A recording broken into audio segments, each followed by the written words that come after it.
계속 설명을 좀 차분하게 드리겠습니다.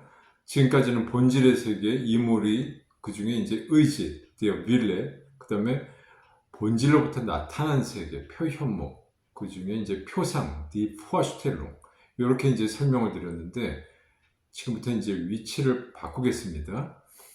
쇼펜하우어가 얘기하는 의지가 이제 베이직으로 있고, 의지를 통해서 이제 객관화가 되는 단계로 이제 제가 지난번에 설명을 드렸죠. 단계, 디 슈토페. 그러면서 의지와는 가장 근접하고, 그 다음에 객관화 가운데서는 가장 낮은 단계, 디 니드릭스테 슈토페 데어 오비엑티바션 데스 윌렌스. 요것이 무엇이냐? 자연의 힘. 그 다음에 이제 이 자연의 힘인 가장 낮은 단계 위에 이제 그걸 토대로 광물, 토양 이런 것이 이제 그 위에 있고, 그 다음에 그걸 토대로 이제 식물들이 있고, 식물을 또 먹는 동물이 있고, 그 동물을 먹는 동물이 있고, 그러면서 가장 위에 이제 인간이 있는 것이죠. 그렇게 해서 이제 쇼펜하우어는 이 세계를 이렇게 이제 투쟁으로 본 것이죠. Diese allgemeine Kampf in der Tierwelt. 동물 세계에서의 그런 이제 투쟁. 이런 거, 이렇게 투쟁으로 봤기 때문에,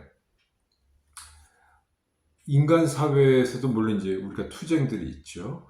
이렇게 봐왔기 때문에 이제 쇼펜하우어는, 세계를 이렇게 아름답게만 설명하거나 어떤 이렇게 설명할 수가 없었죠.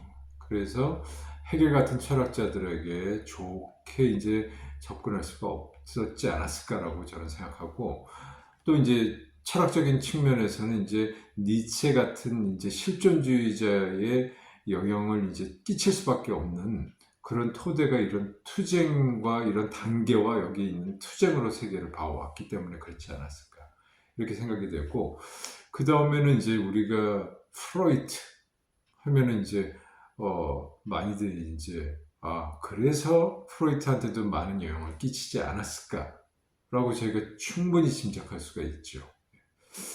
다시 이제 쇼펜하우어의 얘기로 이제 다시 돌아가면은 동물과 그럼 인간의 차이를 조금 설명드리겠습니다. 쇼펜하우어는 이제 동물을 설명하면서 동물은 직관적 표상만 있다. 개념이나 반성, 그러니까 카인의 베그리페, 카인의 레플렉션. 그러면서 직관적 표상만 있다. 직관적 표상은 안샤울리히의 푸아슈텔룽에 이렇게 이제 설명을 하고, 그럼 반면 인간은 어떻게 설명을 하냐면은 의지가 그의 객관화의 가장 높은 정도에 도달한 것이 바로 인간이다. 이렇게 설명합니다. Wo der Wille zum höchsten Grade seiner Objektivation gelangt ist. 그렇게 이제 설명하면서 인간은 고차원적인 인식, eine höhere Potenz der anschaulichen Erkenntnis가 있다. 이렇게 설명하면서 거기에 덧붙여 반성, eine Reflexion, 그 다음에 추상적 개념, Abstrakter Begriffe, 이렇게 이런 것을 갖고 있는 것이 인간이다. 아까 설명드렸듯이 반면 그럼 동물은 뭐냐? 그냥 직관력만 있다. 이렇게 설명을 하고 있어요. 그러면서 이제 예를 들어 코끼리가 자기의 무게를 지탱하기 힘들어 보이는 그런 나무가 만약에 있다.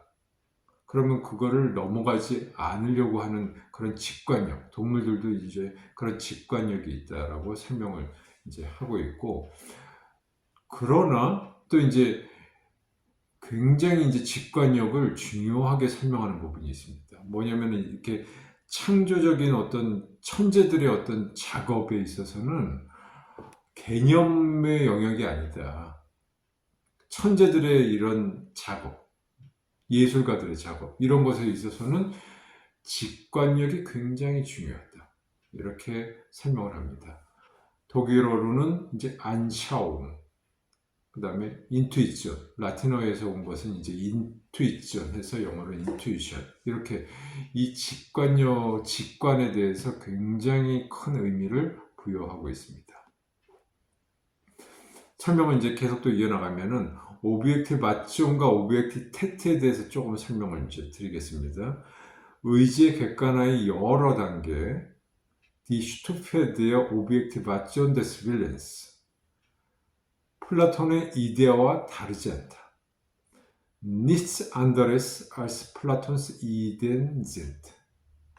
이렇게 설명을 하고 계속적으로 문장을 설명드리면은 모든 일반적이고 근본적인 자연의 힘은 jede allgemeine ursprüngliche Naturkraft 그의 내적 본질에서 ist also in ihrem inneren Wesen 다른 것이 아니다. Nichts anderes. 의지의 객관화로서 als die Objektivation des Willens 낮은 단계에서 auf jeder niedrigen Stufe.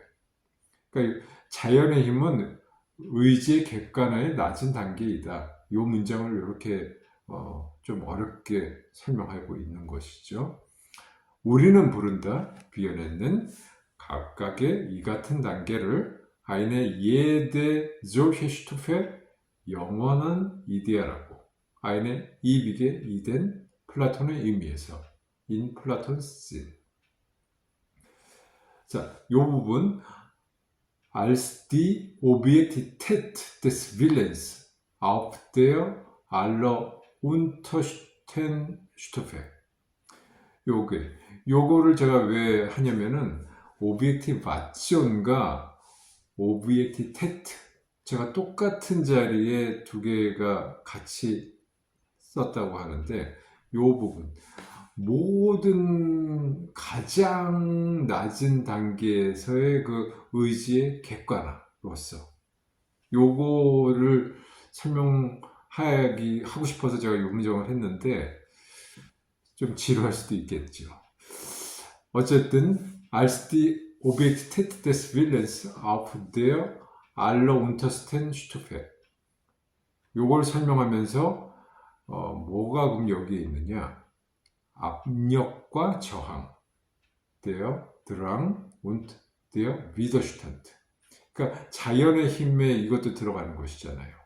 그래서 이렇게 오브젝티바치온과 오브젝티테트를 계속 혼용하고 쓴다라는 것을 설명드리고 싶어서 이 설명을 다시 한번 좀 드립니다. 그 다음에 이제 이 세계는 diese Welt 완전히 의지이고 durch und durch Wille 물 자체이며 Ding an sich 의지 안에서 im Willen 세계의 내적 존재가 있고 das innere Wesen der Welt besteht. 동시에 zugleich 완전히 표상이다. durch und durch Vorstellung. 이 표상은 객관과 주관이라는 형식을 전제한다. 객관, Objekt, 주관, Subjekt, 형식, eine Form 전제한다. voraussetzt. 요건 뭐냐면은 이 세계는 한마디로 완전히 의지이기도 하면서 완전히 표상이기도 하다. 요 설명을 이렇게 이제 하는데 그러면 이제 각각은 얘도 스스로 우리 모두가 우주이다. 그러니까 우리 개개인들은 뭐냐면은 소우주, 되어 미크로코스모스, 그 다음에 대우주, 마크로코스모스. 그래서 제가 이 우주의 화면을 이렇게 틀어놓는 것이 여러 가지 의미가 있습니다. 그러니까 이 세계는 뭐다? 표상이다. 그러나 또 한편으로는 완전히 의지이다. 이렇게 이제 설명을 하고 있는 것이죠. 그런데 여기서 끝나는 것이 아니고 그런 세계가 어떻게 되느냐? 종국에는 결국에는 어떤 것도 남지 않는다. Nichts bleibt weiter übrig. 이렇게 이제 설명을 하고 있습니다. 여기서 이제 우리가 언급을 안 할 수 없는 것이 뭐냐면은 인도 철학의 우파니샤드. 우파니샤드의 철학과 쇼펜하우어가 얘기하는 그런 철학 사상이 굉장히 이제 비슷한 거죠. 뭐 사람들이 이제 얘기하는 것이 우파니샤드의 철학이 쇼펜하우어한테 많이 영향을 미쳤다 이렇게 얘기를 할 수도 있지만 논문을 쓰기에 3, 4년 전에 이제 이 우파니샤드를 접한 걸로 저는 아는데 제가 느끼기는 그 영향을 받았다기보다는 본인의 어떤 철학과 보니까 비슷하다라고 느끼지 않았을까. 저는 이제 그렇게 좀 보여집니다. 뭐 다른 의견이 있을 수도 있지만. 그래서 세계의 종국에는 아무것도 남지 않는다. 니츠 이렇게 되는데 이렇게만 설명드리면 좀 재미가 없죠. 이제부터는 지금까지는 좀 조금 더 쉽지 않은 내용이었다면 이제부터는 저희가 충분히 공감할 수 있는 이제 얘기가 나옵니다. 그것은 이제 오늘 요 한 가지를 하면서 마치려고 하는데 어떻게 설명을 하냐면은 충분히 행복하다. glücklich genug. 무엇을 바라고 노력할 것이 남아있다라면 독일어로는 wenn noch etwas zu wünschen und zu streben übrig blieb. 그러니까 뭔가 뭐 원하는 게 있고 거기서 노력하고 뭐 이러는 것이 있을 때 우리는 충분히 행복하다. 이렇게 설명을 이제 하죠. 우리가 이제 다가올 수 있는 이제 문장들이죠. 이런 것들이 소원으로부터 충족으로 vom Wunsch zur Befriedigung 그리고 새로운 소원으로 zum neuen Wunsch 그러니까 소원이 또 채워지고 그 다음에 새로운 소원이 또 생기고 요것이 이제 빠른 진행일 때 라셔강 그럴 때 뭐다? 행복이다. 행복이고 글릭. 그런데 이것이 이런 패턴이 느리게 진행되는 거 랑자머강은 뭐다? 고통이다. 라이덴.